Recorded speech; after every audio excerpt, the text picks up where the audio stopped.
So I'm just going to move the President's water for the time being, okay? Just so we'll stick it on that blue table for now.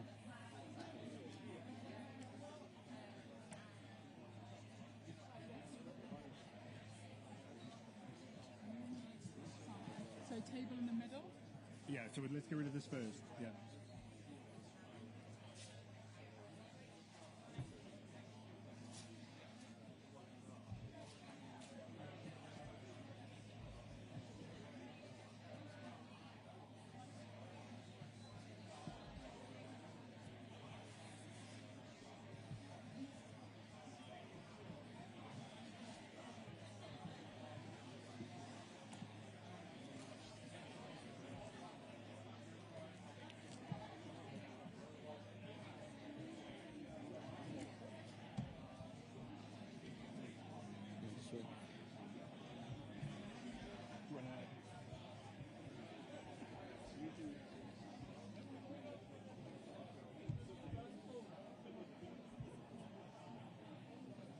Going to come up behind you.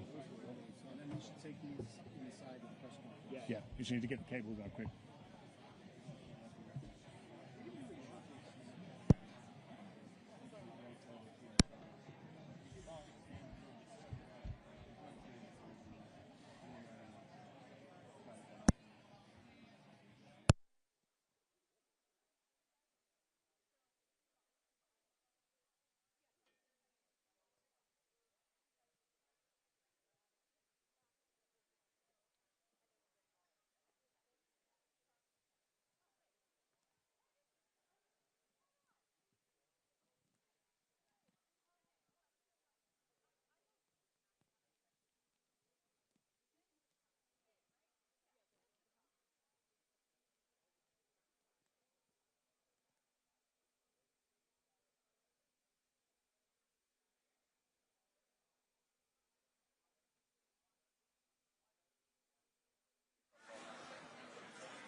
Very well done. Yeah.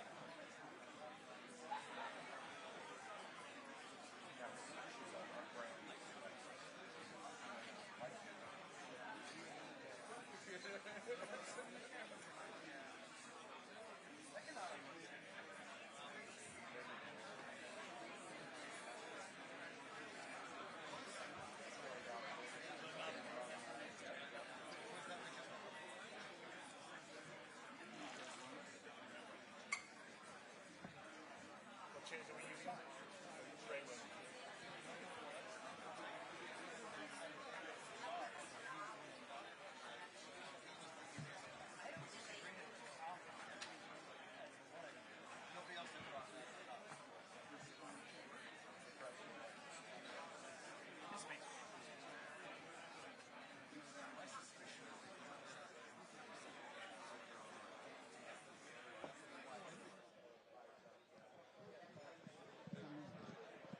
Black gap on the table for the cables. Yeah, but we should really be taking straight down. Straight down? Yeah, you're going to have to, I guess. Go straight down.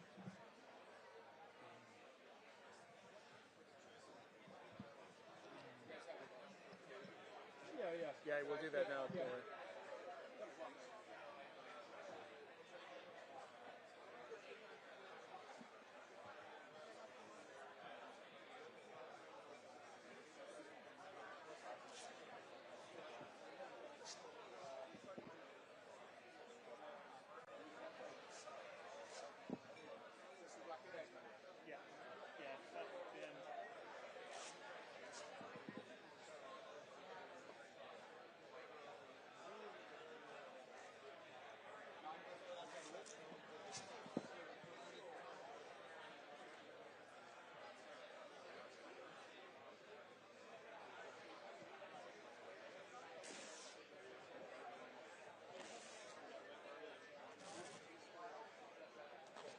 Send me that. Will you? Thank you.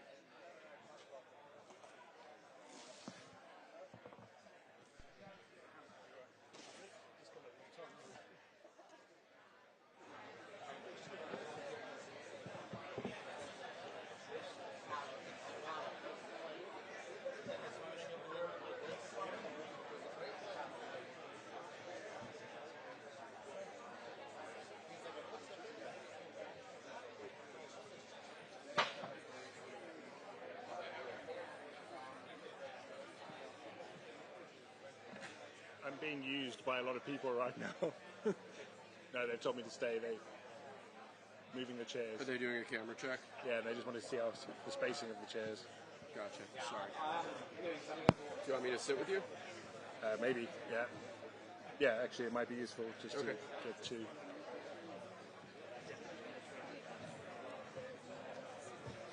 I'm Will Sharp, by the way. Milo, very nice to meet you. Pleasure to meet you, Milo.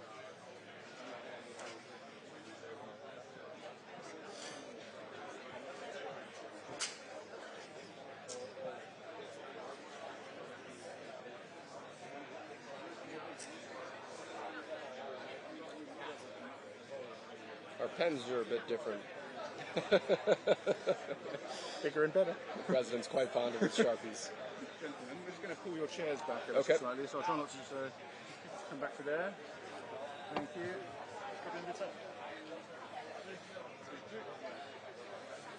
One way to tuck yourself in, isn't it? It's cozy.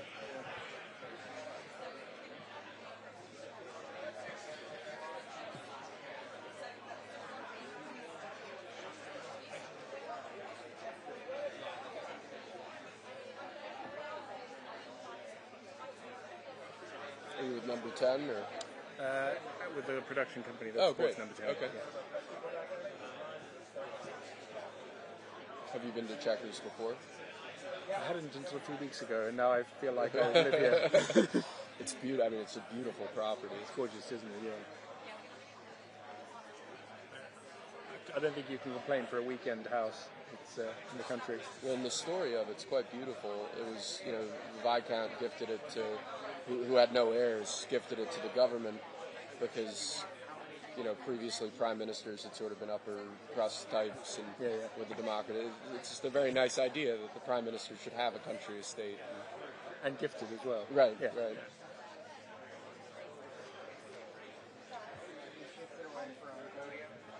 I believe so, yes.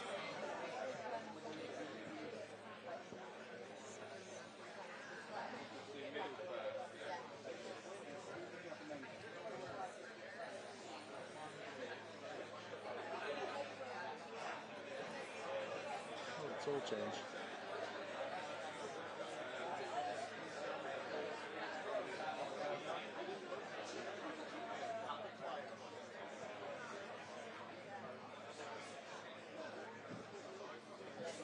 How are we doing?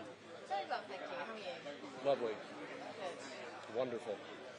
Nothing like a little bit of last minute lesson to get the adrenaline going. Our brand is Crisis. That was a Sandra Bullock movie. A bit too true to life at times. Sir, how are you?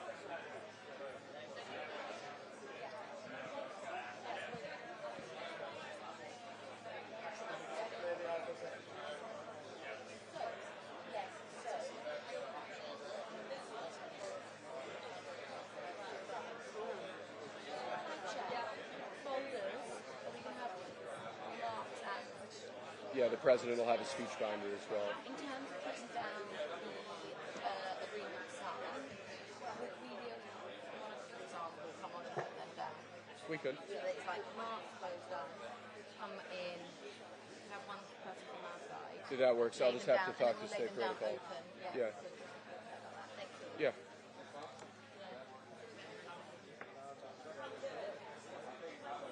Very nice to meet you. You too. I think we did a good job here. See you later.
Yes, that's what I meant to say. There we go.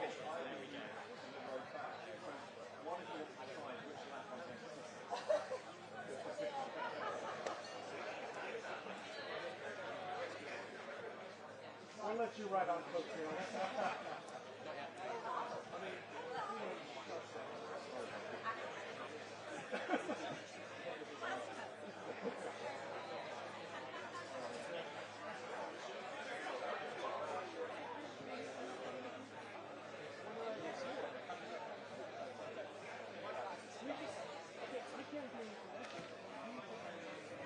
Hey, Alex.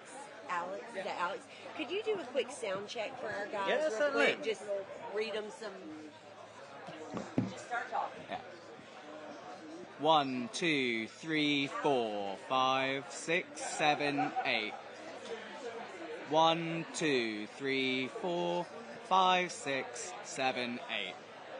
1, 2, 3, 4, 5, 6, 7, 8. You know the story about President Reagan? No, what's the story? He was asked to do a sound check at a radio station. Oh yeah. And they accidentally had him on the air, and Broadcasting. he said, my fellow Americans, I've just signed legislation that will ban Russia forever. We begin bombing in 10 minutes. And it went out live to a major metro area. One of those fun days. One more? From the right mic? I'll introduce myself in a second, but... 1, 2, 3, 4, 5, 6, 7, 8. 1, 2, 3, 4, 5, 6, 7, 8. Is it that? Just to make sure they get you. Yep. 1, 2, 3, 4, 5, 6, 7, 8. 1, 2, 3, 4, 5, 6, 7, 8.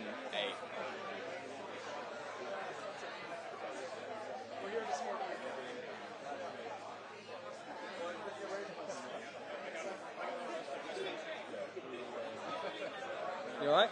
I think we're fine. So Yep. US were asking. Yep.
Are we missing anybody?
Thank you very much, and very nice to see you all. And Mr. President, let me welcome you again for this unprecedented second state visit. And it's a great pleasure for me personally to welcome you to my home from home here at Chequers. And thank you very much for taking the time to say hello to the staff, who are absolutely, they've done a brilliant job, and they've been preparing for weeks. And it's really so good to have you here. So thank you so much. You are among friends, and I think we all agree there's so much to celebrate in the special relationship between our two countries. By standing together in war and in peace, this bond is the very foundation of our security, our freedom, and our prosperity. But what is the relationship all about when it comes down to brass tacks? It comes down to leaders, of course, leaders who respect each other, leaders who genuinely like each other. And it comes down to our unique relationship on defence, the closest the world has ever seen. It comes down to the connections between our people, ties of family and friendship. The President himself is a shining example of that. But it also comes down to business, to all of you here, and thank you so much for coming here this afternoon. It's fantastic to have you with us as the best evidence of that people-to-people, business-to-business relationship that thrives in the special relationship. In so many ways, this story is a story about enterprise. The US is our single biggest, largest trading partner. Companies like BP, GSK, Rolls-Royce and AstraZeneca employ thousands of people in the United States. American companies like Microsoft, Citigroup, Boeing, Amazon and Blackstone do the same here. Together, we support over 2.5 million jobs across both economies. So this relationship is embodied in each and every one of you here today. We have, if you like, the great and the good of British and American business sitting with us. Leading lights in tech like Jensen, Ruth, Demis and Satya. Finance, Jane, Larry and Steve. And of course in pharma, in defence, energy and manufacturing. It is really great to see you all again, I should say, because of course we were together yesterday and we know each other very, very well, which is exactly as it should be.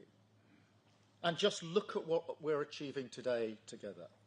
The deals and investment that you're announcing today break all records. What a day. £250 billion flowing both ways across the Atlantic. It is the biggest investment package of its kind in British history by a country mile. So thank you so much for your contribution on your part in that as the embodiment of that special relationship. And let me spell out what that means. It means life-changing investments across the United Kingdom. It's expected to create 15,000 jobs in Belfast, in Birmingham, Hartlepool, the Humber and well beyond.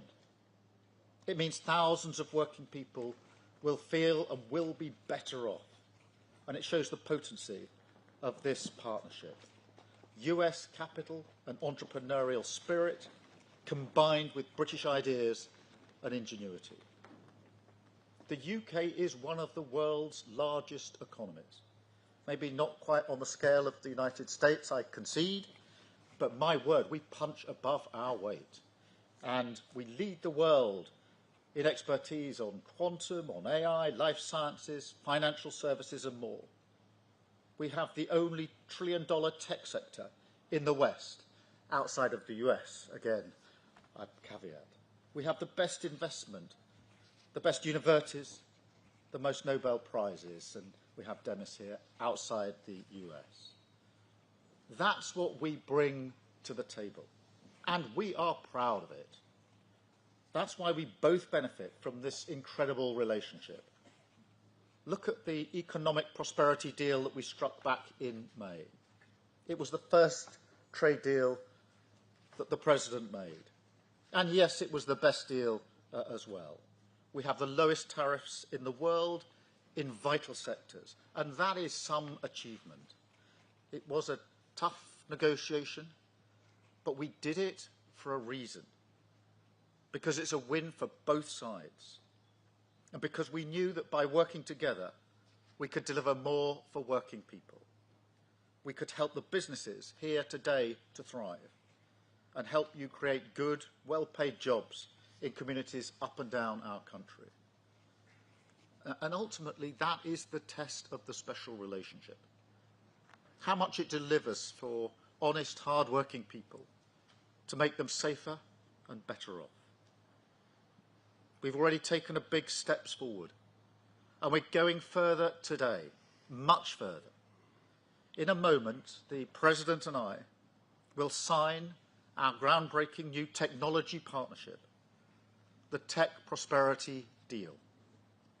It's a blueprint to win this new era together, shape it according to our shared values, and seize the incredible opportunities that are on offer. I want to thank all of you for supporting this vision. We have huge new investments from NVIDIA, Nscale, OpenAI, Google, Salesforce, and many more, backing cutting-edge British jobs for years to come. And of course, tech needs energy. So to fuel this revolution, we have struck a new deal on civil nuclear power. We discussed this, Mr. President, last time we were together, and the opportunities we had. Generating energy for millions of homes and businesses, driving down bills on both sides of the Atlantic, and driving up energy security. So I want to thank everybody here for supporting this too, with brilliant job-creating investments from Momentum and others, including building up to 12 advanced nuclear reactors in the northeast. So this is a great day for the special relationship, a celebration of what has gone before, of course, but more than that, a moment to deliver investments, jobs and deals which will improve people's lives now and light up the special relationship for years to come. So thank you all. And now it is my pleasure to hand the floor to my friend, our friend, President Trump. Thank you very much. Thank you. And great job.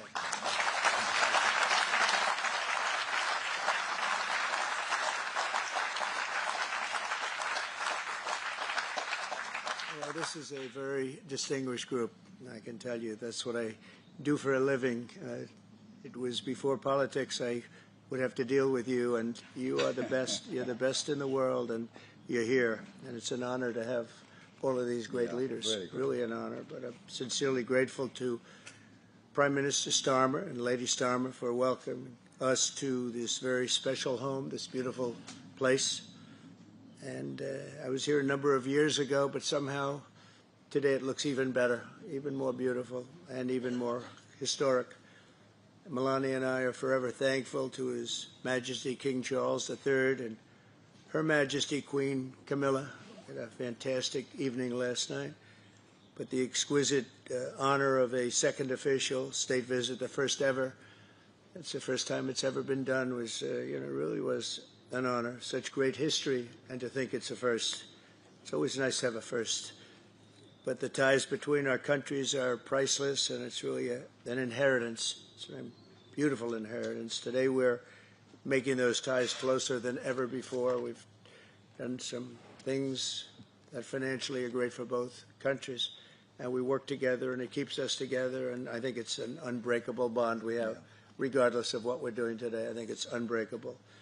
But this is very big, and I want to thank all of the incredibly talented business leaders, the best in the world, biggest in the world, here this afternoon for investing in the Anglo-American Alliance, and you personify an important part of the unique national bond and really a world bond. What you've done is incredible.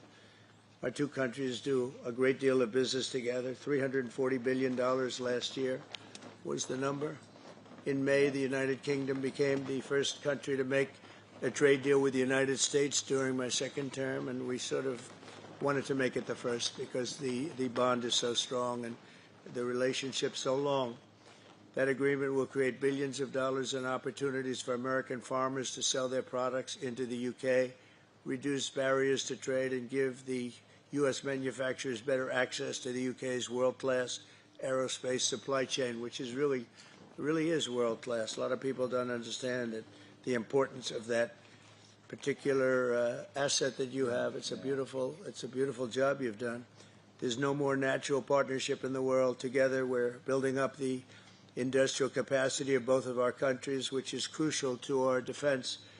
And we work so well together in defense. I met so many of the leaders of your defending group, and many of them I've known by name, but now I know them pretty well. We had some very good meetings today and yesterday.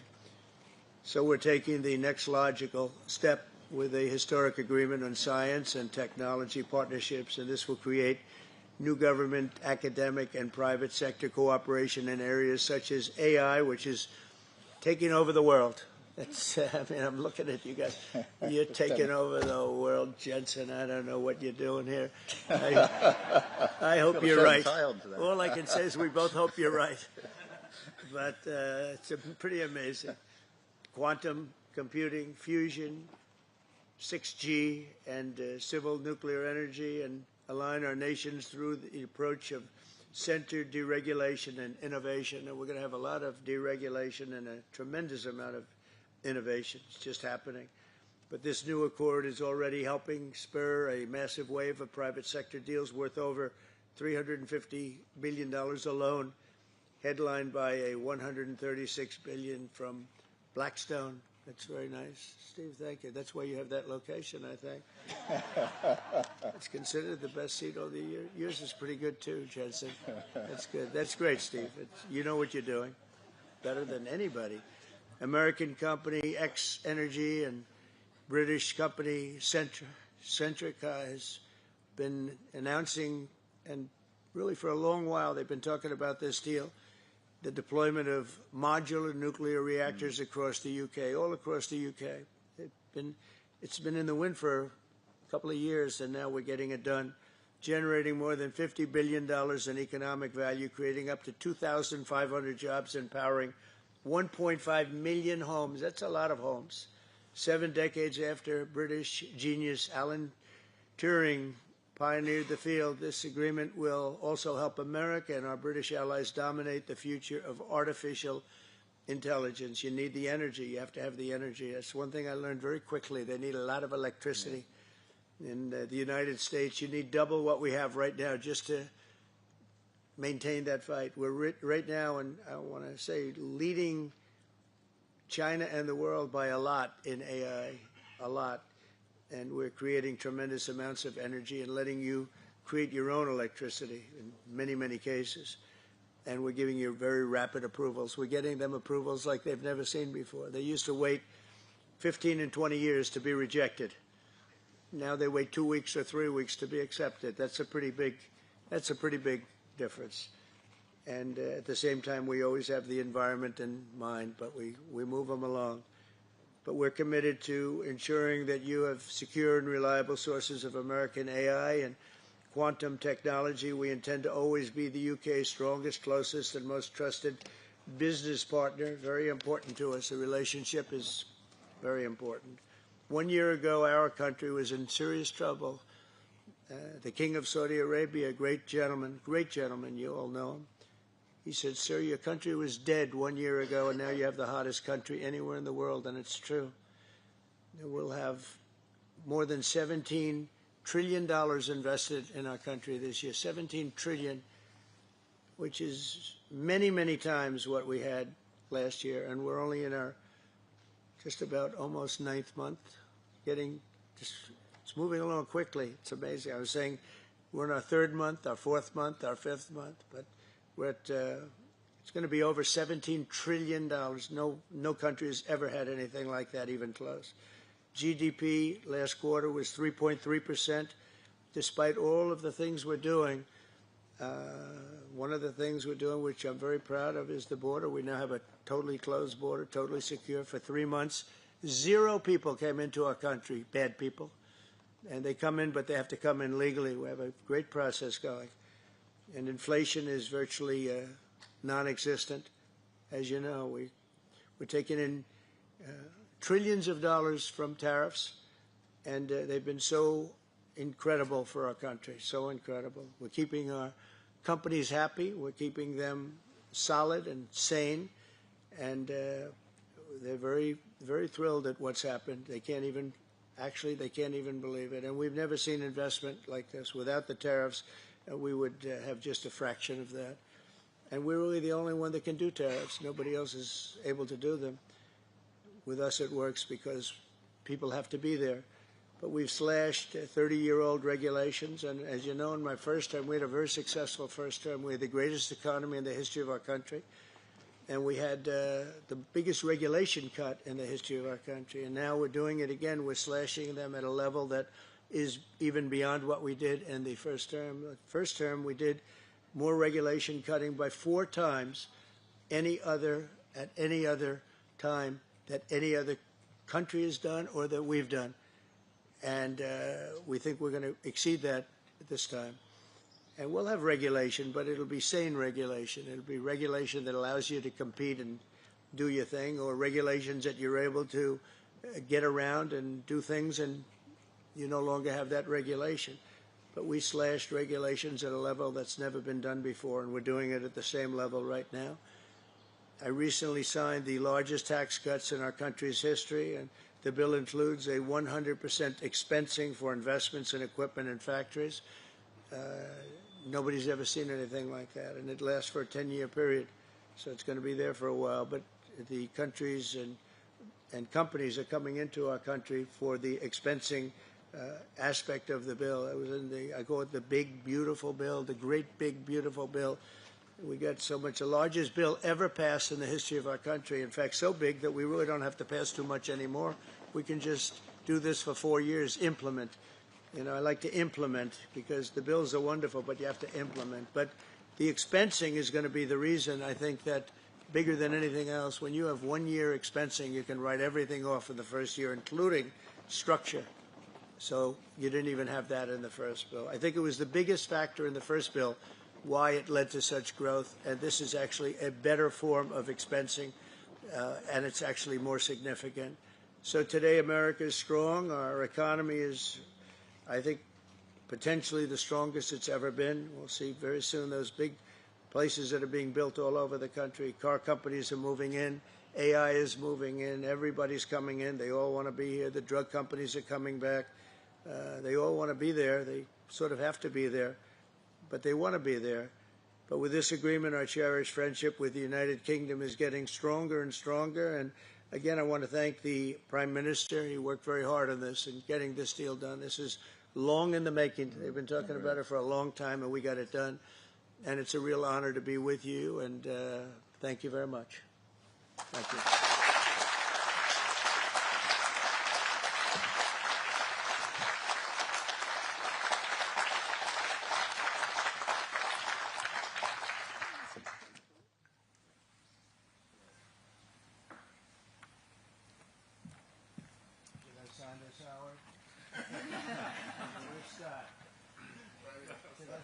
Are you sure, Scott? If the deal's no good, I'm blaming you, Scott. It's a great honor.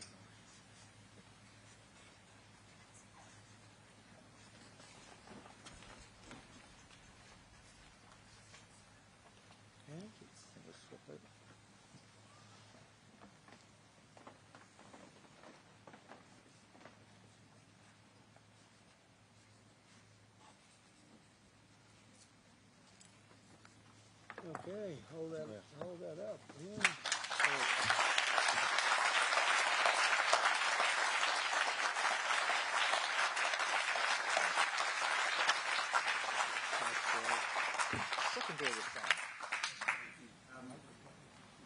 Mr. President, Mr. Prime Minister, we're now going to take some contributions from our distinguished guests from the business community, starting with Setemis Hassabis, the co-founder and CEO of DeepMind. Thanks, Warren. It's a huge pleasure and honour to be here today, and thank you, Mr. President and Prime Minister, for your fantastic leadership on the US-UK tech prosperity deal.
Mr. President, it's a pleasure to welcome you to Chequers.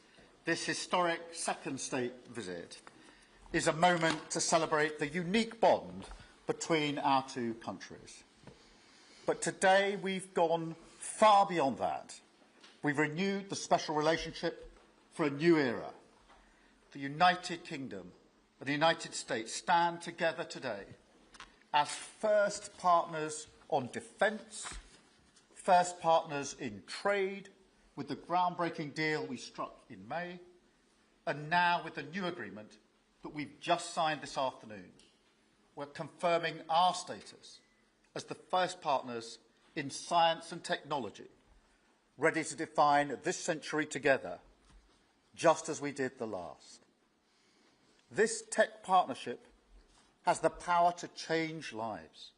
It's our chance to ensure that technologies like AI, quantum, and others amplify human potential, solve problems, cure diseases, make us richer and freer, strengthen the cause of democracy, not tyranny. This is the territory on which the future will be won. So this partnership today is a signal of our determination to win this race together and to ensure it brings real benefits in jobs, in growth, in lower bills, to put more hard-earned cash in people's pockets at the end of each month. That's what we're determined to deliver. And we're bringing businesses with us. We've just come from a fantastic meeting with business leaders where we set out this vision. They have responded with new deals and investment, breaking every record that we have. £250 billion flowing both ways across the Atlantic. That is a record. Expected to create 15,000 jobs here in the United Kingdom. High-skilled jobs in cutting-edge sectors where people can build careers for the long term, changing lives in communities up and down our country.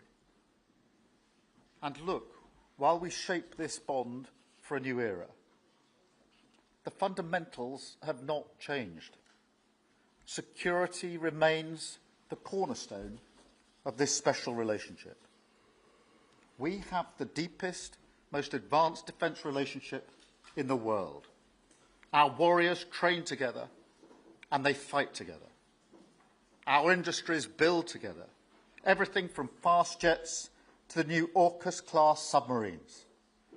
So now, as we drive up defence spending, we're going to sweep away the barriers to working together on new defence technologies so we can stay ahead of our adversaries.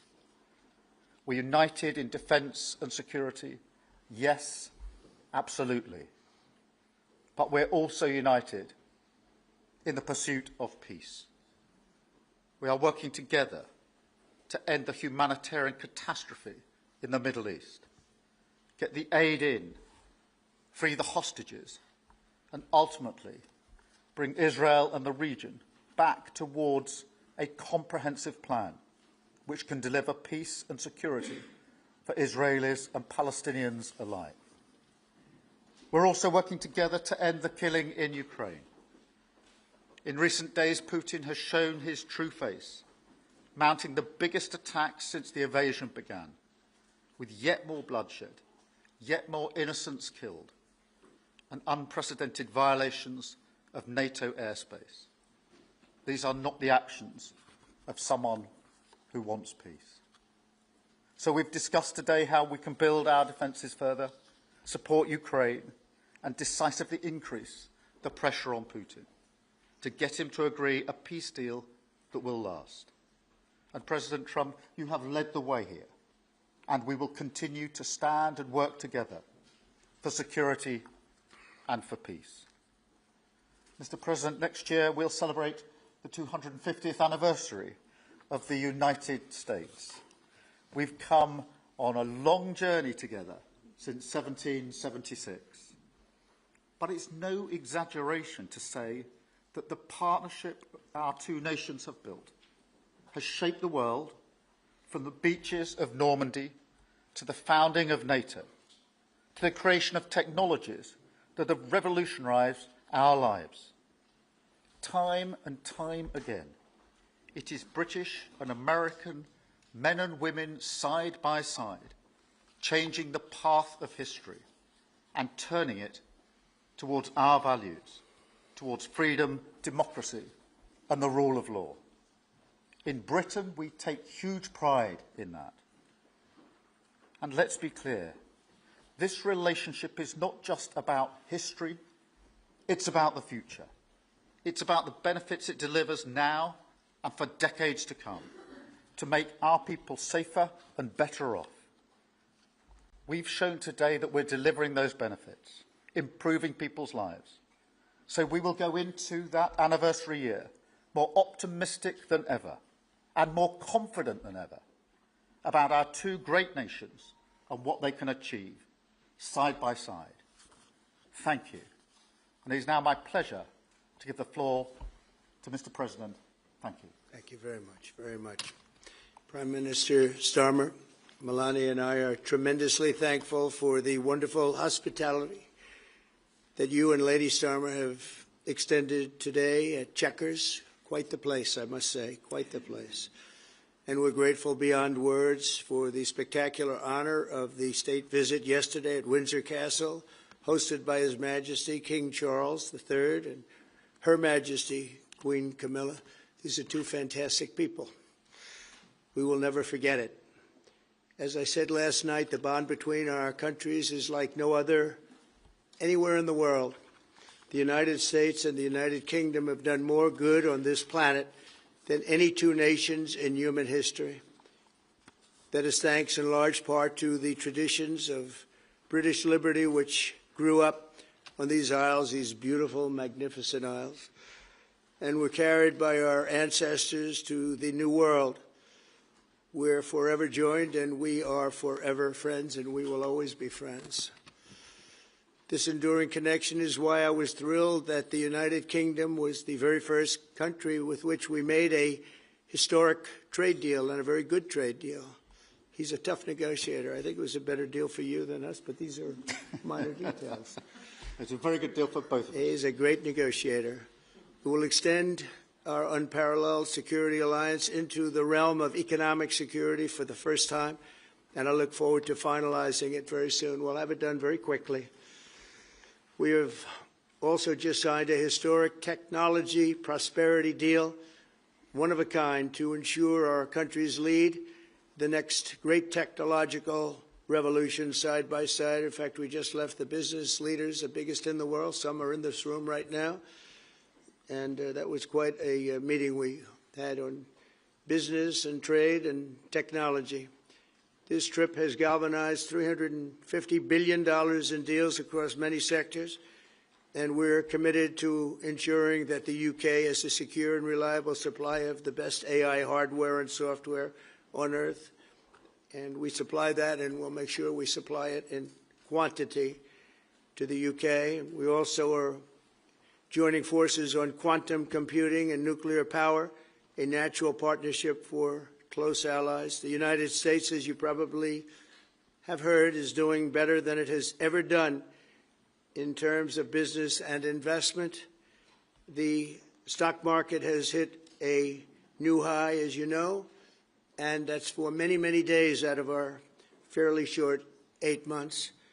And we seem to be hitting new highs, and I think we're going to do much better even as time goes by. Jobs are at a record, and most importantly, we have more than $17 trillion, $17 trillion, and this is during an 8-month period being invested in the country, which is not only a record, but if you compare $17 trillion to the last year of the Biden administration, they did $250 billion. They didn't do $1 trillion for the 4-year period. We did $17 trillion of investment coming in. A lot of it's because of tariffs, and a lot of it's for a lot of other reasons, but there's never been anything like it. It's an economic superstar. That's what's become. It was mismanaged and badly handled for a long period of time, but it's not badly handled anymore. So that's a record, and remember, that's up until 8 months. We have another few months to go, and that number is going to get significantly higher, especially if we win a certain case that we're waiting to hear. That will be something like the world has never seen. I want to congratulate the United Kingdom on making the vital commitment to spend 5% of GDP on defense at the NATO summit this year. We've worked together very closely in so many ways. I'm very honored to tell you that we've solved 7 wars, wars that were unsolvable, wars that couldn't be negotiated or done. The U.S. has done 7 of them. The one that I thought would be easiest would be because of my relationship with President Putin, but he's let me down. He's really let me down. It was going to be Russia and Ukraine, but we'll see how that turns out. But that turned out to be, I thought it might be among the easiest of the group, but we had settled just about every conflict, and as you know, we're working very hard on Israel and Gaza. All that's happening over there. Complex, but it's going to get done. It'll all get done right. And likewise, Russia and Ukraine will get done. But you never know in war. You know, war is a different thing. Things happen that are very opposite of what you thought. You thought you were going to have an easy time or a hard time, and it turns out to be the reverse. As we saw in the unforgettable parade yesterday at Windsor Castle, what a place it is. The British Armed Forces carry on one of the finest military traditions in the world, one of the greatest marching bands, one of the most magnificent sights I've seen. I know that our service members look forward, and we do look so forward to working even more closely with yours as you push toward that 5% goal. And I think, Mr. Prime Minister, you're just about there. You're going to be there very quickly, along with a lot of other great countries. I want to thank NATO and our wonderful head of NATO, who's really worked very hard, Mark, for the job they've done. As you know, NATO was at 2% GDP, and they didn't pay it. Now they're at 5%, then they pay it. And we appreciate that. And we're sending a lot of weapons to NATO. NATO is paying for those weapons in full. But we're sending them, and we're doing a great job at getting them what they need. And we appreciate the fact that they're taking care of it, because the United States is into that war for $350 billion. And just really very sad. It just got out of control. They didn't know what they were doing. But over the generations, British and American warriors have shed their blood side by side in defense of liberty and freedom. And that's why it's so imperative that the United States and the United Kingdom stand together for these fundamental rights and values of the English-speaking world. And we've always stood together, and we will continue to. Just last week, a great American, Charlie Kirk, was heinously assassinated for speaking his mind. He was a great young man, incredible future. Some people said he might be president someday. I told him, I said, Charlie, I think you have a good shot someday at being president. And he just wanted to take care of youth. He loved youth. I've never seen anybody relate to youth like Charlie, and they related to him, and they're devastated. But I appreciate the many British citizens who have offered their condolences. And again, Charlie was a great person. We'll be going out to a service on Sunday. I'll be leaving with some of the people in this room just to celebrate Charlie and all that he's done. So incredible. Never seen anything like it. But I hope that together our nations can lead a movement to defend the glorious traditions of freedom on both sides of the Atlantic. There could be no greater tribute to the immortal bonds of affection and loyalty that unite the British and the American people for all of time. We have a relationship like no other. It will always be that way. We will always be united. We'll always be together. And I just want to thank you, Mr. Prime Minister, for the great job I think you're doing. Thank you very much. Thank you.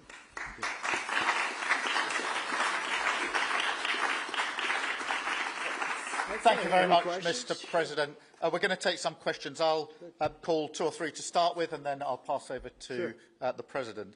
I've got Chris Mason from the BBC first. Chris. Thank you both. Chris Mason, BBC News. Mr. President, the UK is expected to recognise a Palestinian state in the coming days as the killing in Gaza continues. It often seems that you're the only person that Israel will listen to. What more can you say to them to tell them to stop? And why is the UK's position on a Palestinian state, in your view, wrong? And Prime Minister, what will the recognition of a Palestinian state actually achieve? Is it not just gesture politics to appease people in your own party? Thank you both. Well, Chris, let me just start with that, because we discussed this amongst other things. We had the best part of an hour, I think, upstairs earlier today, just one-to-one, going through a number of affairs, world affairs, in private. And we absolutely agree on the need for peace and a roadmap, because the situation in Gaza is intolerable. The hostages have been held for a very, very long time, and they must be freed. And we need aid to get into Gaza at speed. And so it's within that context of a plan for peace, which we're working hard on, which not only did we discuss this morning, but our 2 teams have been working together on, that the question of recognition needs to be seen. And so it's part of that overall package which hopefully takes us from the appalling situation we're in now to the outcome of a safe and secure Israel, which we do not have, and a viable Palestinian state. Thank you. Well, simply, I want the hostages released now, right now, not 1, 2, we'll give you 3 more tomorrow, and, you know, like it's been, but we're the ones that got all the hostages released. We got many, many came to the Oval Office, and I've heard stories like I've never thought even possible. There was no humanity, no anything. I said to them, I said, was there any warmth shown during this stay? Like they offered you a little extra meal, they gave you a little smile, and they said, don't worry, you'll be okay. And every one of them said, not even a little bit. Amazing, you know, to think that during this stay, long stay in some cases. We had a man the other day, 451 days he was there. I always ask that question. And was there any warmth shown? Just a little word of, you know, encouragement. And the answer is every time, absolutely not. I'm shocked to hear it, because in the worst cases, there's always somebody that comes through. We have to remember October 7th, one of the worst, most violent days in the history of the world, not just there, the history of the world. And I got to see the tapes, and I wish I didn't see them, actually. But I got to see them. And I want an end. I want the hostages released. And I think it's going to be okay. But it has been a brutal period of time. But this has been going on for a long time. This is not something that's over the last year, 2 years. But this has been for decades and decades. But we want it to end. We have to have the hostages back immediately. That's what the people of Israel want. They want them back. And we want the fighting to stop. And it's going to stop. But a lot of bad things. You know, Hamas said that they're going to put the hostages up as bait. They're going to put the hostages in front of any attack. And that's pretty brutal. We haven't heard that one in a long time. So we have to remember that. So I have a disagreement with the Prime Minister on that score. Okay? One of our few disagreements, actually. Great. Can I take Jack from The Sun? Jack. Thank you both. Jack Elson from The Sun. Mr. President, in the 9 months you've been in office, you've been incredibly successful in all but eliminating crossings on your southern border. Yeah. Meanwhile, illegal migration is at record levels in Britain. The Prime Minister is trying to tackle that. What advice would you give to the man standing next to you on trying to stop illegal migration in Britain? And, Prime Minister, if I can just ask, the President is all about drill, baby, drill in terms of trying to secure American energy and cut bills for Americans. Meanwhile, you are turning Britain's back on oil and gas in favour of renewable energies, such as wind turbines. Why do you think that you are right and he is wrong? So we had millions of people flowing in, totally unchecked, totally unvetted from the Biden administration. 25 million, in my opinion, that would be about 25 million. They came from prisons, they came from mental institutions, they were gang members, they were drug dealers. They came from the Congo. They came from all parts of South America. They came from everywhere. Think of it. Prisons from the Congo being released into the United States. Prisons opened up in Venezuela and many other countries pouring into the United States. And I couldn't believe it. One of the reasons I decided to run. I decided to run because I don't want to be controversial. But you see what's happened, and you see all the information that's come out. We won in 2020 big, and I said, let's run. We got to run, because I saw what was happening. And the worst thing that I saw was all of these people. You know, we've already solved inflation. We've solved prices. Oil is way down. Energy is way down in the United States. But what I saw happening with millions of people pouring into our country, I couldn't stand to watch it. And we've done a great job. Nobody, if you've seen the last, I appreciate your question, by the way, nobody, absolutely zero, and I'm not even sure that's possible, but it's a very liberal group that come out with those statistics. The last 3 months, we had zero. From millions of people a year ago, we had zero people enter our country illegally. And we do have people coming in legally through a legal process and testing and lots of other things. I think it's very important, and we speak about it, and I think your situation is very similar. You know, you have people coming in, and I told the Prime Minister I would stop it, and it doesn't matter if you call out the military, it doesn't matter what means you use, but it's going to destroys countries from within. And we're actually now removing a lot of the people that came into our country. It's a very hard chore. We were given a very, very bad hand. Millions of people came in from prisons and mental institutions. We have to remove them, and we are removing them. We have no choice, and I feel very strongly about it. Thank you very much. Jack, let me just deal with the question of returns, because this is obviously an issue we're taking incredibly seriously. We've struck a number of deals, both on cooperation with other countries, because this is a problem right across Europe, to tackle the problem of actually breaking up the gangs that are running this trade. We have had a record number of returns, over 35,000 now, since we came into office. That's the highest number for the best part of 10 years. We struck the returns arrangement with France, and notwithstanding the challenges to that scheme, which you've seen in the last few days, a flight went off at 6:15 this morning, successfully returning someone under that scheme. So that is an important step forward. Obviously, there's no silver bullet here. There's a range of things that need to be done.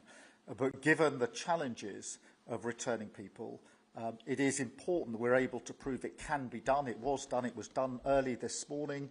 So I can confirm that that flight went. It went successfully.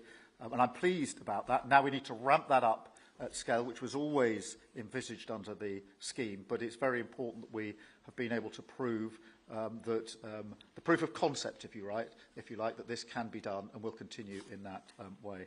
On the question of energy, firstly, let me be really clear that I am absolutely determined to ensure that the price and cost of energy comes down, so that bills come down both for individuals, for families, with their household bills, but also for business, because this is so important.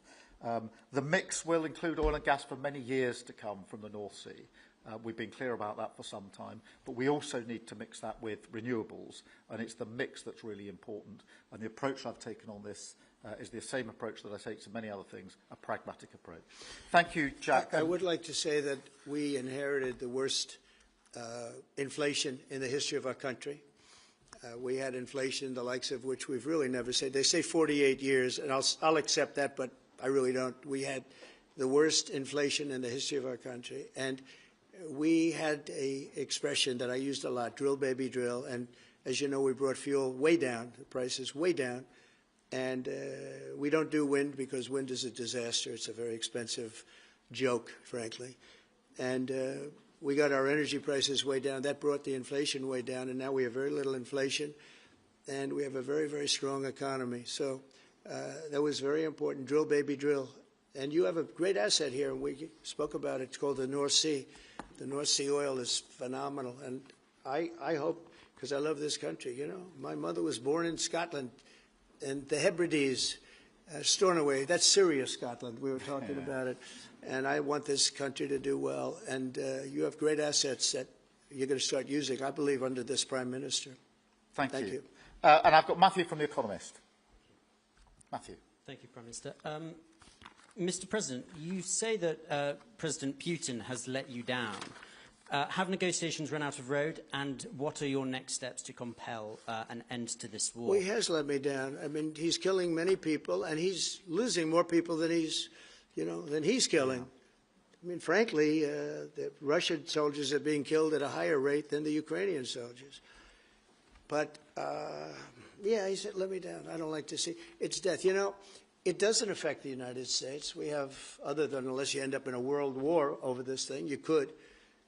This was a thing that would have never happened had I been president. If I were president, it would have never happened. And it didn't happen for 4 years. Most people agree it didn't happen, nor was it close to happening. And I spoke to President Putin about Ukraine. It was the apple of his eye. I've said that many times. It was. But he would have never done what he did, except that he didn't respect the leadership of the United States.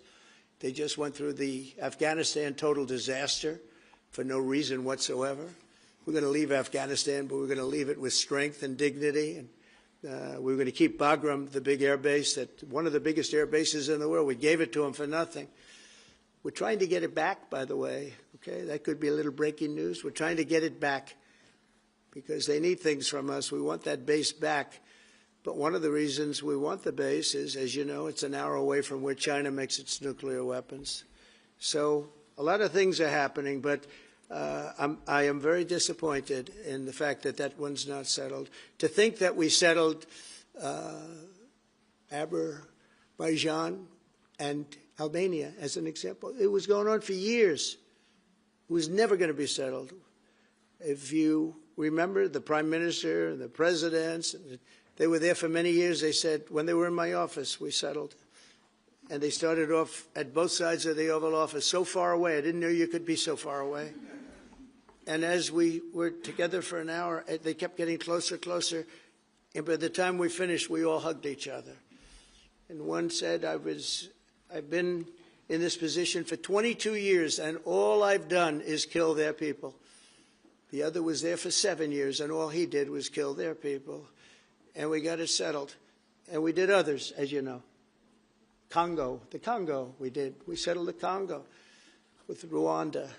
That was going on, and that was a machete war. That was a gruesome war. Many people, close to 10 million people killed. We got that. So my biggest disappointment, but it's, you know, look, we did 7, and most of them were not thought to be settleable. We did India and we did Pakistan. That's 2 nuclear. That was purely for trade. You want to trade with us, you're going to have to get along. And they were going at it hot and heavy. But the Russia situation, I hope we're going to have some good news for you coming up. But again, it doesn't affect the United States. And look, it doesn't so much affect you. Of course, you are a lot closer to the scene than we are. We have a whole ocean separating us. But I will say this, it's millions of people have died in that war, millions of souls. And they're not American. They're soldiers, mostly soldiers, as you know. The soldiers are being killed at levels that nobody's seen since the Second World War. But they're being killed, and I feel I have an obligation to get it settled for that reason. Thank you. And just to add on that question, because we have to put extra pressure on Putin. And it's only when the President has put pressure on Putin that he's actually shown any inclination to move. So we have to ramp that pressure up. I think it's important to have this conversation in the context of what's happened in recent weeks. We saw damage and bombing to the British Council in Kyiv. These are targets that it was thought until recently were not targets that would be hit. The British Council, the European Union Embassy, the Council of Ministers, where President Zelensky's ministers work was hit. Again, these were thought to be places that wouldn't be hit. And then the incursion into Poland last week. And if you put that together, what you can see is either an emboldenment or at least an increased recklessness on Putin's part. And that's why I said earlier that they're not the actions of someone who wants peace. So we have to ramp up. And we discussed earlier today, we have built the coalition of the willing with British leadership and French leadership, stepping up with military planning in the seas, in the sky, on the ground, and ramping up what we do with the Ukrainians themselves. And of course, that, taken with an American guarantee, is now an example, I think, of the challenge of Europe stepping up to the plate, which it has done in the last few months, to show through what we and the French have done that we're prepared to take the lead in this and take the necessary measures. But that's a war that could have been a third world war, and I don't think we're going to be there now. But that was heading to a third world war, and what a shame it is. What a shame it is. Mr. President, do you want to call some of the I would love to call a few of them. Bev, do you want to have a question? I'm going to come back to you. Bev Turner, GB News. Thank you. Having been in DC for a few weeks, it's really interesting to see how you run the country as a proud Christian leader. And it really begs the question to the Prime Minister, if you don't mind, are we still a Christian country? But also... when you say we, are you talking here or...? Here. The Here? UK. I'm still British. I I'd might live in America. I'm still British. But also, I can't give you that answer. That's for the Prime Minister. But also, despite what we talked about in Scotland a few weeks ago, we still have 12,000 people a year here being arrested for social media posts, for free speech violations. Does that not remain an important area that there is still a lot of disagreement on? I'd like to have you answer that. Yeah, look, I mean, in terms of a Christian country, I was christened, so that is, my church has been all my life, and we are, that is wired into our informal constitution. Of course, we celebrate many other faiths as well, and I'm really proud that we're able to do so as a country. And on free speech, that has long lived in this country, free speech. It's one of the founding values of the United Kingdom, and we protect it jealously and fiercely, and always will, and we will bear down on any limits on free speech. I draw a limit between free speech and the speech of those that want to peddle paedophilia and suicide social media to children, and therefore I'm all for free speech.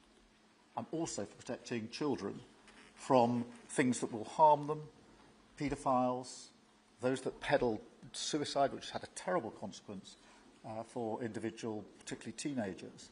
And so that's the balance we strike. But we have had freedom of speech in this country for a very long time, and we will always protect it. Thank you. Thank you very much. Brian, please. Thank you. Prime Minister, it's good to see you again. You have a beautiful country. Thanks for having us. Thank you. Two questions. One, just recently, President Trump labeled Antifa domestic terrorists. Would you consider doing something like that in your country? Well, we obviously will take decisions for ourselves. I don't want to comment on the decisions of the President, but we take our decisions ourselves. And my question to you, President Trump, is there any update on the auto pen? Yeah, it's just gotten worse from their standpoint. The people that used it, and one in particular, one person, was never told by Biden to do it, only spoke to Biden twice, and that was just talking about the weather, not talking about any order. And he was taking orders from people other than Joe Biden. Joe Biden wasn't giving those orders. You know, Joe Biden didn't believe in open borders. He didn't. I've known him for a long time.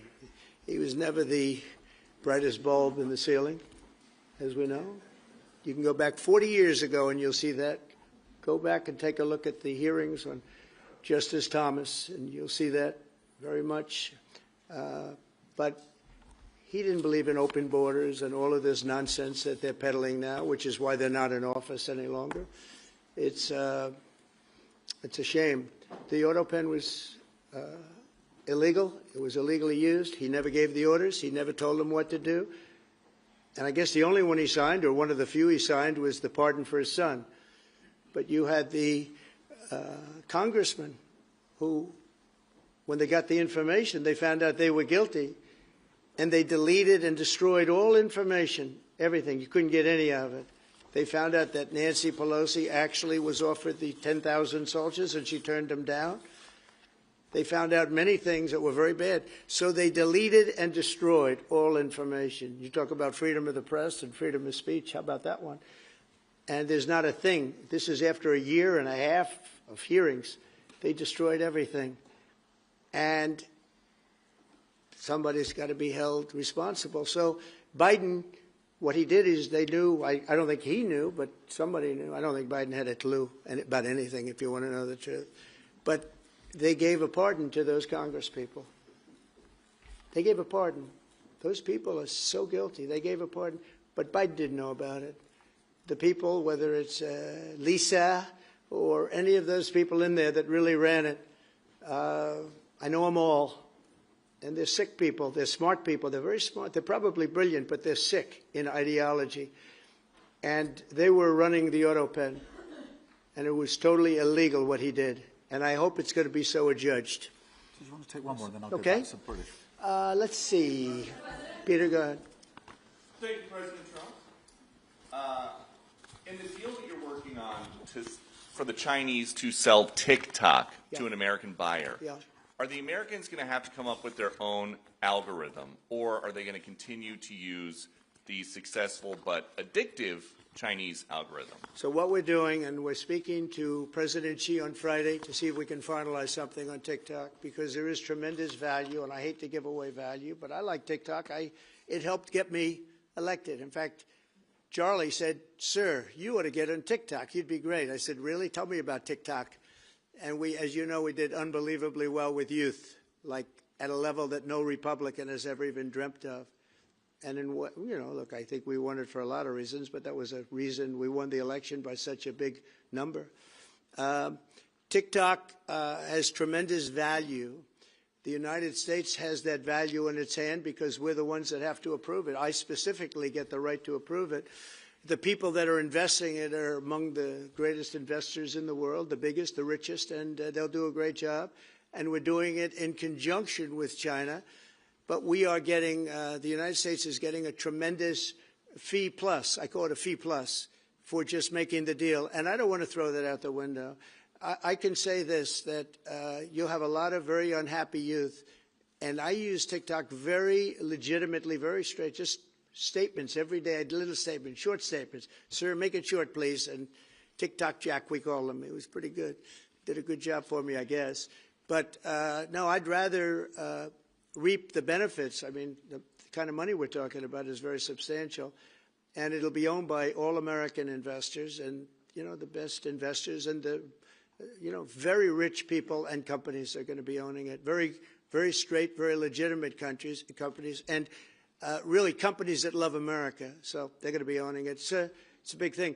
And on a much bigger scale, and probably that's why we were able to get that, but on a much bigger scale, we're pretty close to a deal. We may do an extension with China, but it's an extension based on the same terms that we have right now, which are pretty good terms. And my question for Prime Minister Starmer, if you feel so strongly about officially recognizing Palestine for statehood, why are you waiting for President Trump to leave the country? Why can't you just do it right now? And isn't there a risk in rewarding Hamas with that? Well, let me be really clear about Hamas. They're a terrorist organisation who can have no part in any future governance in Palestine. And what happened on October the 7th was the worst attack since the Holocaust. We have extended family in Israel. I understand firsthand the psychological impact that had across Israel. So I know exactly where I stand in relation to Hamas. Hamas, of course, don't want a two-state solution. They don't want peace. They don't want a ceasefire. So I'm very clear where I stand on Hamas. Okay. On the question of recognition, I made my position clear at the end of July as to the timing, which has got nothing to do with this state visit, and I've discussed it with the President, as you would expect amongst two leaders who respect each other and like each other and want to bring about a better solution in the best way that we can. Thank you so much. Can I go back then to Robert at ITV? Robert Person, ITV. Mr. President, you uniquely, you alone in the whole world, have the power to persuade Prime Minister Netanyahu to stop the demolition of Gaza City, to stop the starvation of Palestine, and to stop the killing of civilians. If not now, when will you exercise that power and tell him to stop? Sure. And then for both of you on... But you do understand about October 7th. Of course, you I'm do a Jew, understand. so believe me, I understand. One of the about worst days in the history of humanity. What happened, I have seen the tapes. Babies that are 4 months old and just chopped up to pieces. And you've seen the tapes and I've seen the tapes. You're a professional and so am I. And people forget about October 7th. I can't forget about it. So I want it to end, but I want the hostages back. I don't want the hostages used as human shields, which is what Hamas is threatening to do. But as soon as they're back, that's the moment you will tell Netanyahu well, to stop. It would certainly help, but I have to have the hostages back. And I don't want them back piecemeal, as I said before. I want them back. And on a separate issue, free speech, your Vice President, Vance, said that free speech is under attack in the UK. Do you agree with him? And Prime Minister, we saw the dismissal of a very well-known chat show host in America last night, Mr. Kimmel. Is free speech more under attack in Britain or America?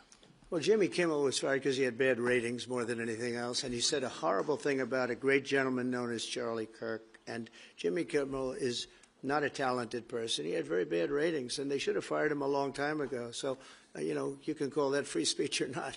He was fired for lack of talent. Yeah, please, go ahead. Yeah, I mean, firstly, on the question of Charlie Kirk, can I just express how shocking that is, I think, to everybody who believes in free speech and in democracy. It sent shockwaves through the world, and I know that he was a friend of the President, and I reached out straight away to the President because I understood how impactful it would be on him and his family.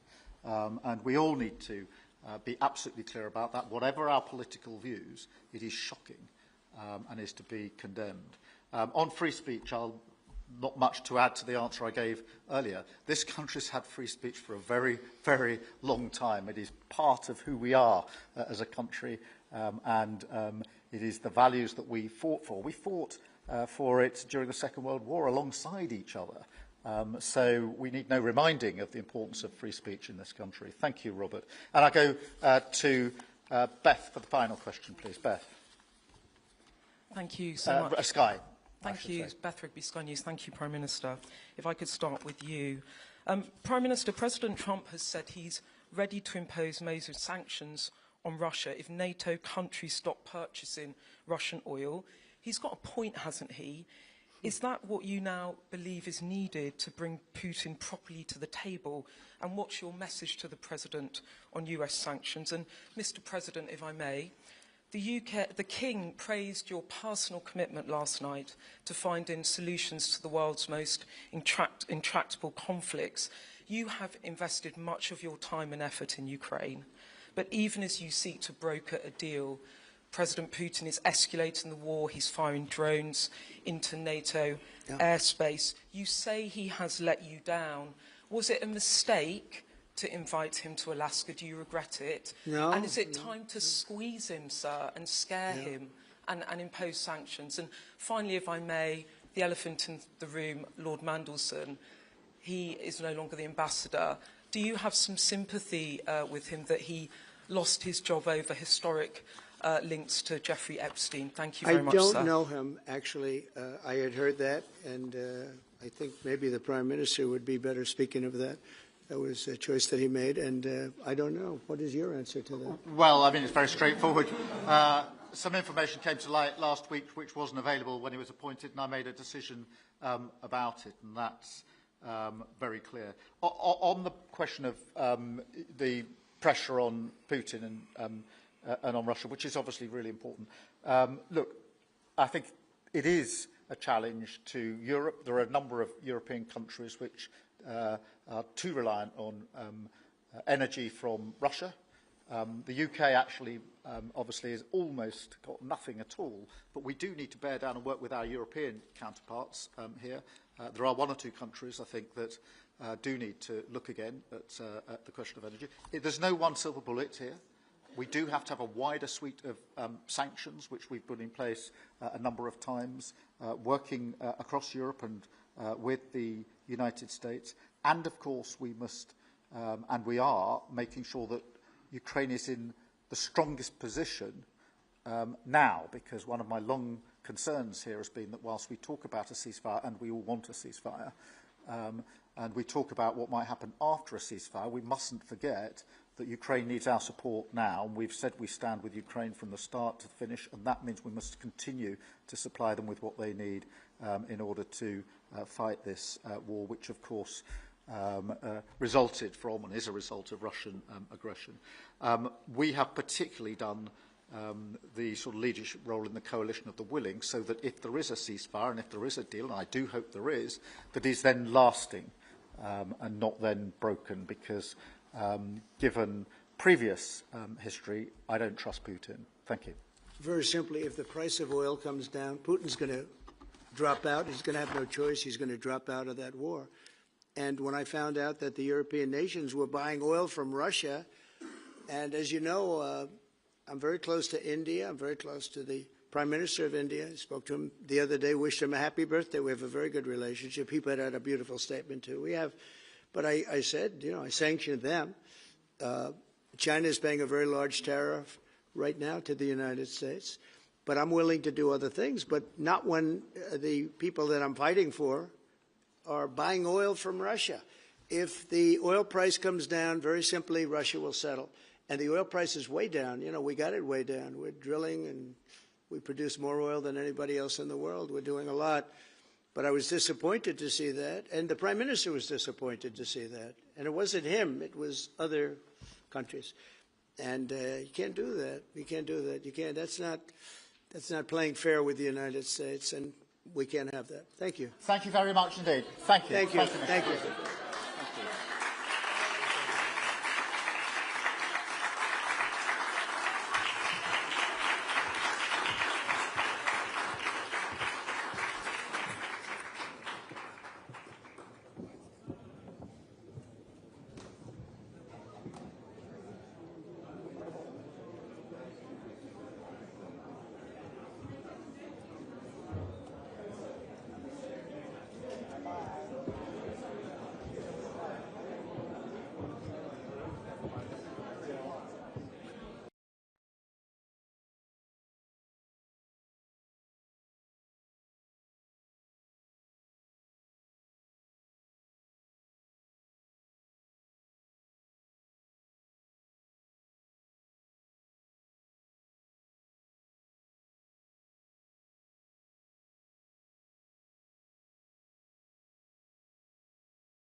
good. It's good now? It was. It's on the Wi-Fi here. It's not loading.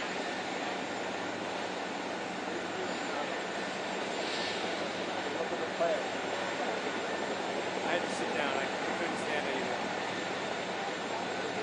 Oh no, in there. I'm okay. I'm standing. I'm fine now. But I was having trouble. I mean, at first I thought I was just standing next to Justin, but it really, there's more to it.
How are you feeling?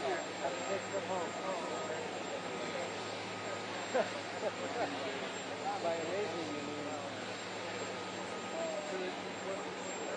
long day bourbon on the plane, I'm good. 7 hours in that little tiny cabin.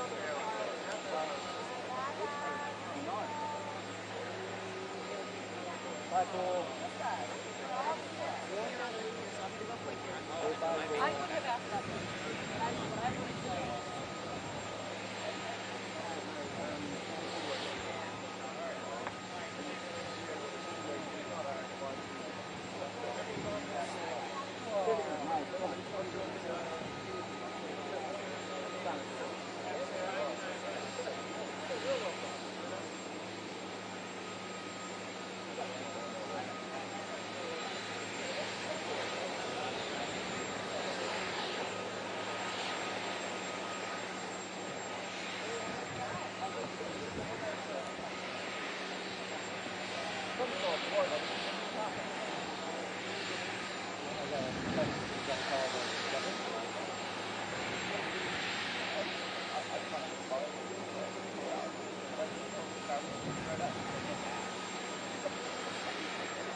20 minutes.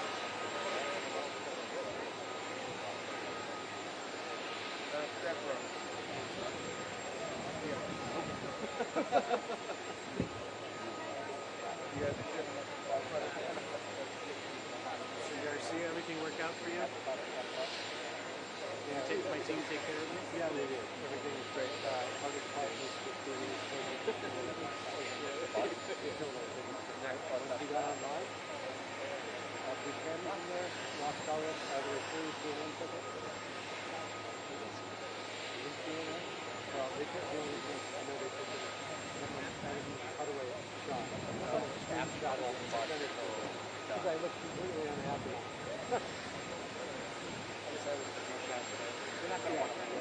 It's like, I wasn't expecting him to be. I wanted to get out of the way. Oh, wait. The door started closing back. Garcia. all went very good. All went well. Yes, sir. Is it true that there's a 5 o'clock bus and a 7:30 bus? There's a 5 o'clock bus and a 7:30 bus, and then there's a couple vans in between. John Hillard. Hi. That's Justin Fisher. You guys meet yet? This is my boss. Nice, carry on. He needed to know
Garcia's working on that for us. Good flag.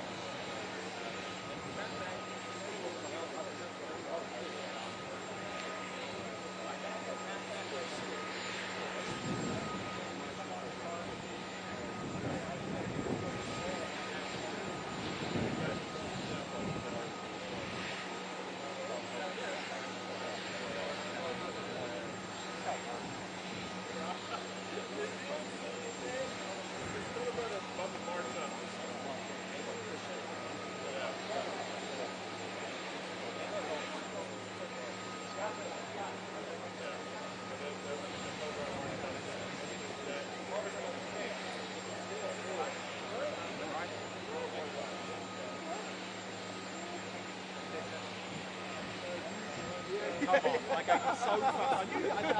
They said America tend to make. Oh, we got loads of time. You're really conscientious. I'm like, oh no.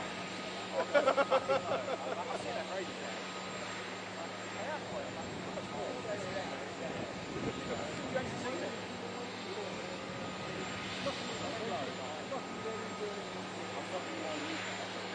Well, look at this coming in.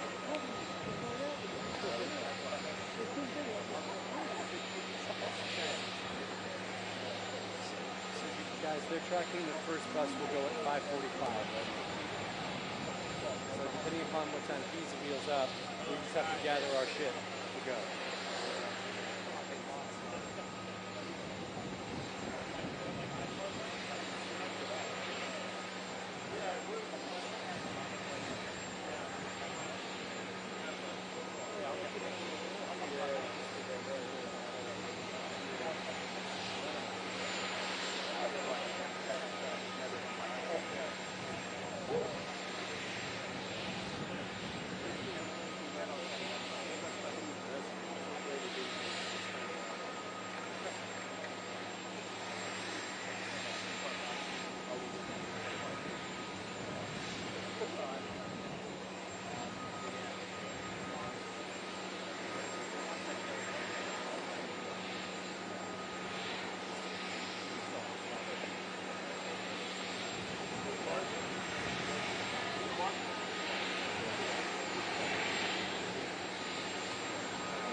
charge on.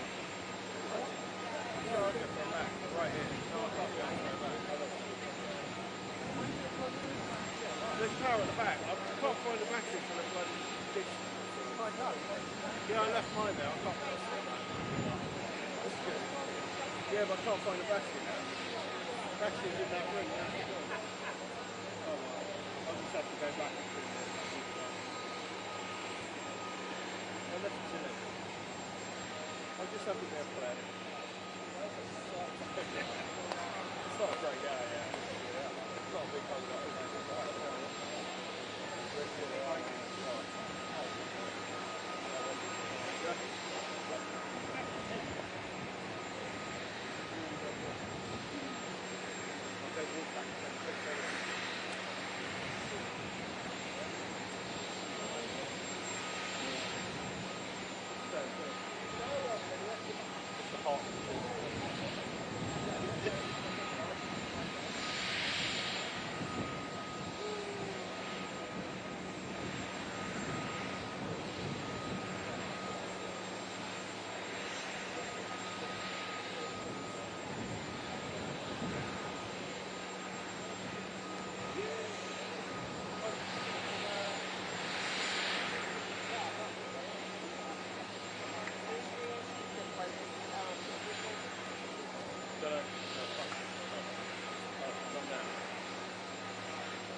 Go back there, I'll just take it back. Alright, go back. I'll get your plug. You get that plug over here. Alright. You're gonna make a tea.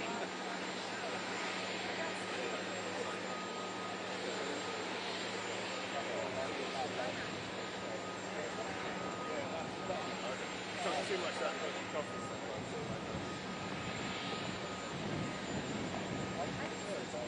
I mean, according to magistrates, that's always the thing. You do a big job like this, I like we can let him out.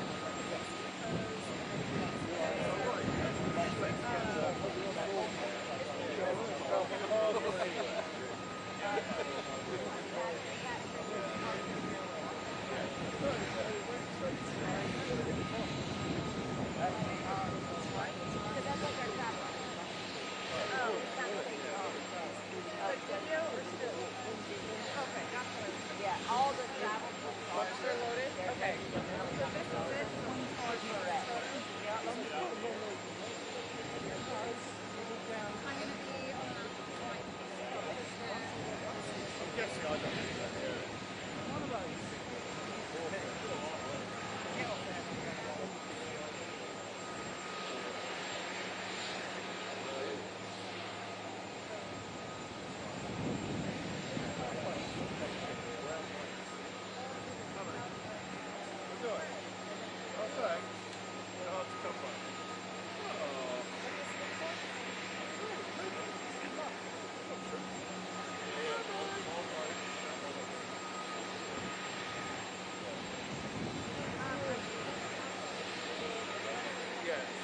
Where do you want to be?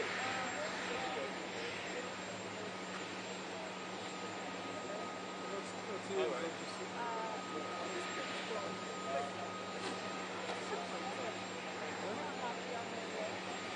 yeah, because of the rise of the, you know, from before.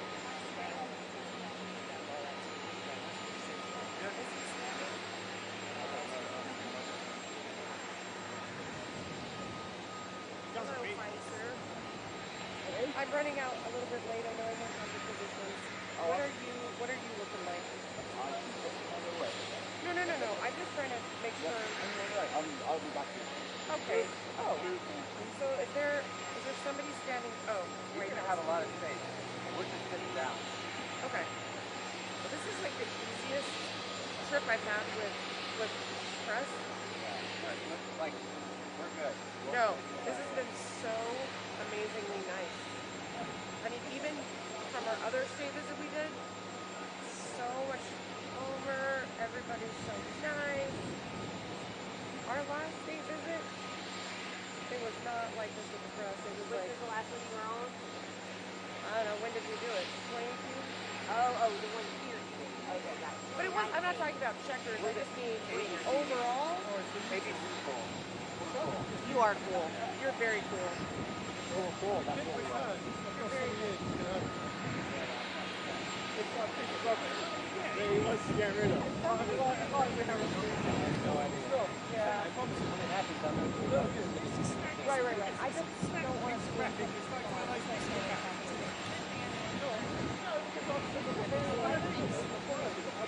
I thought I was going to come out and say,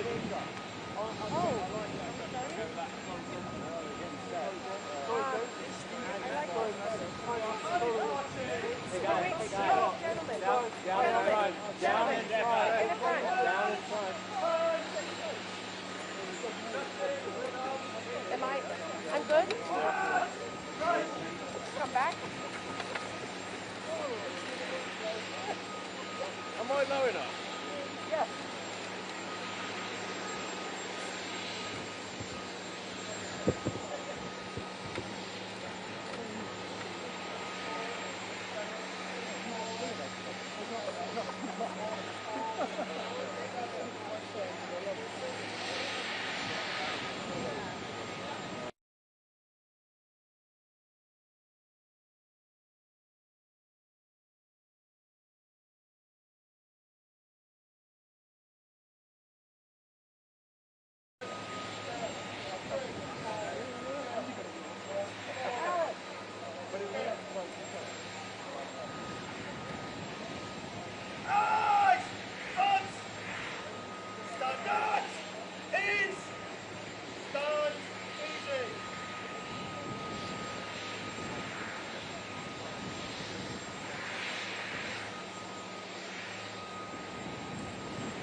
No, because they're walking out.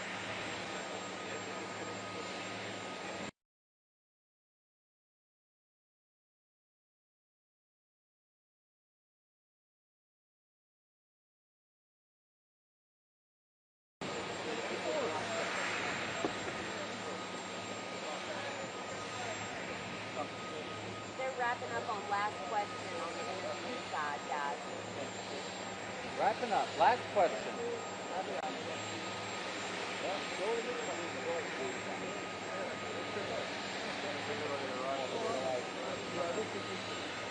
Just getting a selfie.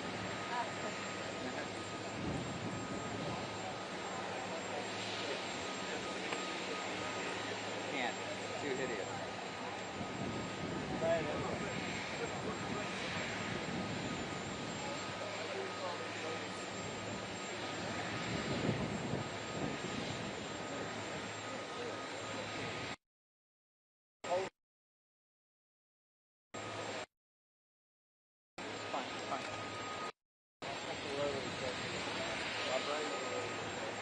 Did you get your stuff back?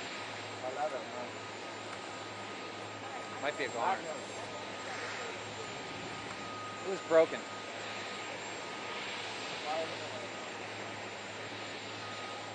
I mean, the handle broke. Yeah, it was broken.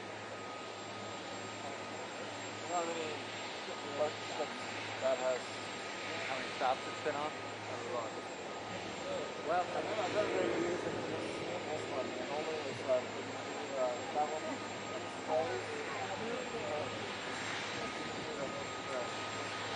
What's the height? Hey, John. You want to ask Danny if he grabbed that ladder?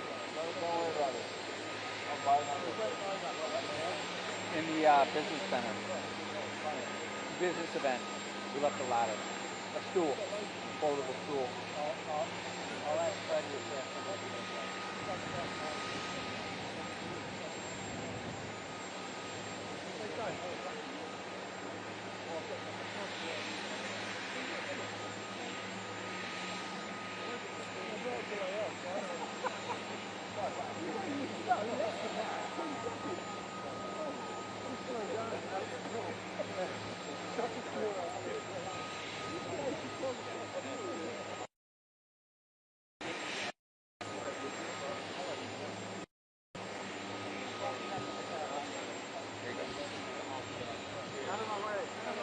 Oh my gosh. Is it what? Oh, we have to get over there and get on the wall. Doesn't matter. You can get it.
Oh, that was good.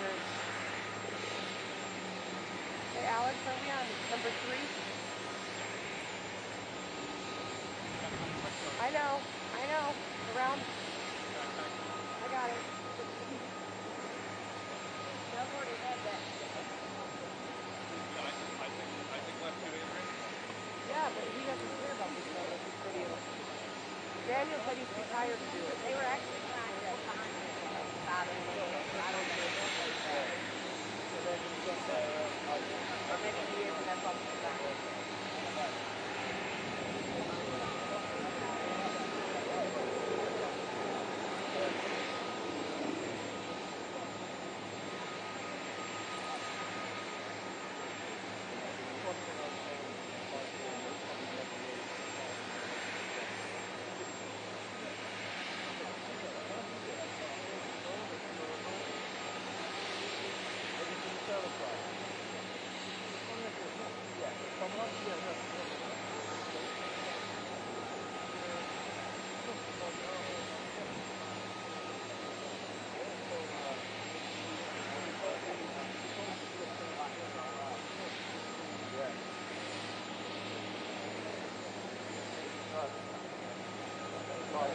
I know.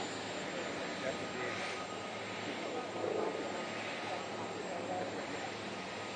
Hey, Alex, are you doing an angle? I just like your angle. Why? No. I just want to tell you something. I need to finish my work.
It's a great trip home.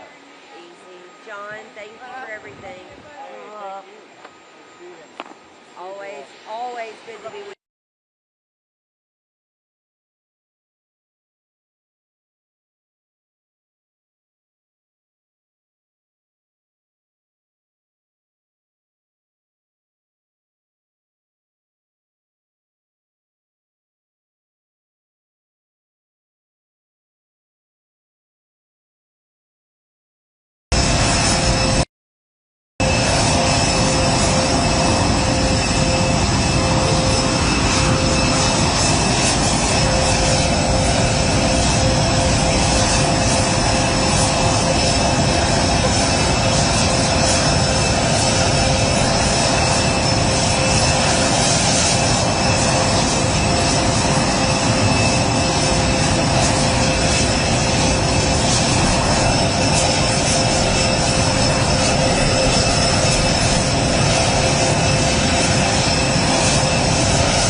The circle, red circle. A little to the left of it. Is it an orange tag? Yep. You see it? It's Marine 1 is landing right on top of that.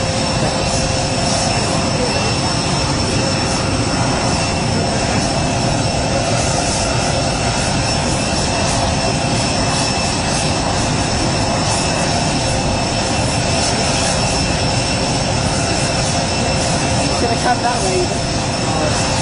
I don't know on that one. Look here. I mean, it's coming from the south, which is that way. I think the south is that way. Okay, you got to compass.